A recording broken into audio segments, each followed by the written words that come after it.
Hello everyone, সকাল সকাল এসে গেছিলাম আবার আমার ভূতের মতো মুখটা নিয়ে ভিডিও বানাতে। তো যাই হোক, সকালবেলা উঠে দেখছিলাম হালকা হালকা ঠান্ডা লাগছে আমার, তাই আমি মায়ের চাদরটা গায়ে জড়িয়ে চলে এসেছিলাম রান্নাঘরে। তো ভাবছিলাম আজকে কি খাওয়া যায়। মা কিন্তু বলেছিল শুধু জ্যাম পাউরুটি খেয়ে নিতে, কিন্তু আমি কেন পাউরুটি দিয়ে জ্যাম খাবো শুধু। আমি ভাবছিলাম দিবিশিকা আমায় পাস্তাটা আজ ট্রাই করবো কি না, আবার তারপর ভেবে দেখলাম যে না, আজ একটু অন্য কিছু ট্রাই করা যাক। সকালবেলা উঠে কিন্তু আমি প্রথমেই একটু হেলথের খেয়াল রাখি বেশিরভাগ, তাই আমি একটু তুলসী পাতা আর মধু খেয়ে নিলাম। যেহেতু আমার ঠান্ডাও লেগেছিলো কয়েকদিন ধরে, প্রায় রোজই খাই, আজও খেলাম। তারপরেই খেয়ে নিলাম আনমোল আর কয়েকটা কিশমিশ। খাওয়ার পর কিন্তু আমি আমার কাজে লেগে ফেললাম। প্রথমেই পেঁয়াজটা কিন্তু সুন্দর করে আমি ছাড়িয়ে নেবো। এখানে পেঁয়াজটা আমি নিয়ে দেখলাম আর্ধেক মা কেটেই রেখে দিয়েছিল ঝুড়ির মধ্যে। সেটাকেই নিয়ে কিন্তু আমি খোসা সমেত সুন্দর করে সুন্দর করে ছাড়িয়ে তারপর আমি কিন্তু ধুয়ে নিচ্ছিলাম। আজ আমি কি বানাবো তোমরা গেস করতে পারলে কিন্তু আমাকে কমেন্টে জানিও। শুধু কিন্তু পেঁয়াজ কাটলে হবে না, দুটো ডিমও কিন্তু ফাটিয়ে নিতে হবে। ডিম কিন্তু আমি ফাটাতে পারি না, আজ আমি ফাটাবো আমার স্টাইলে। তো যাই হোক, ডিম ফাটানো হয়ে গেছে, তোমরা দেখতেই পাচ্ছ। আমি কিন্তু ফার্স্ট টাইম ডিমটা এত সুন্দর করে ফাটিয়েছি। তো যাই হোক, ডিমের মধ্যে একটু নুন দিয়ে দেবো প্রথমেই। যেহেতু আমি খুব একটা ভালো করে কাজকর্ম পারি না, তাই কিন্তু আমি গ্লাসের মধ্যেই ডিমগুলো নিয়েছিলাম। এতে কিন্তু আমাকে জাজ করতে এসো না। তো যাই হোক, গ্লাসে ডিমগুলো সুন্দর করে গুলে নিলাম।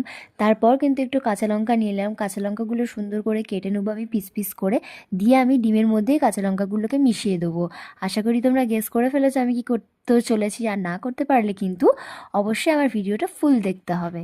তারপর কিন্তু আমি গ্যাসের মধ্যে কড়াইটা বসিয়ে কড়াইটার মধ্যে আগুন জ্বালিয়ে দিলাম, মানে গ্যাসে আগুন জ্বালিয়ে দিলাম কড়াইটা বসিয়ে তারপর আমি কড়াইটি কিন্তু একটু গরম হওয়ার জন্য অপেক্ষা করে থাকবো এখানে।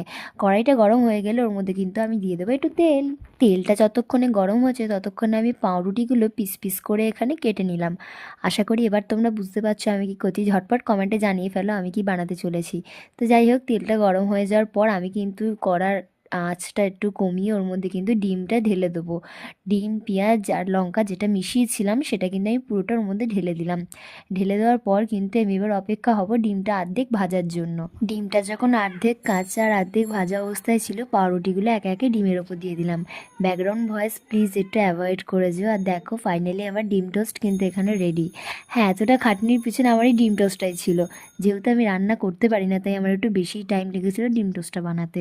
তো যাই হোক, ডিম টোস্টটা বানিয়ে ফেললাম। তারপর কিন্তু আমি সস না দিয়ে খেতেই পারবো না। আমি কিন্তু আগের ভিডিওতেই জানিয়েছিলাম যে আমার সস খেতে ভীষণ ভালো লাগে, শুধু দিলেও আমি চেটেপুটে খেয়ে নেবো। তো যাই হোক, সসটা আমি সুন্দর করে থালার এক পাশে ঢেলে নিলাম, যেহেতু সস ছাড়া আমার জীবন চলে না।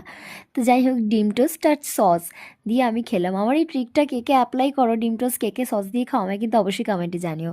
তো আমি প্রথম পিসটা ভেঙে কিন্তু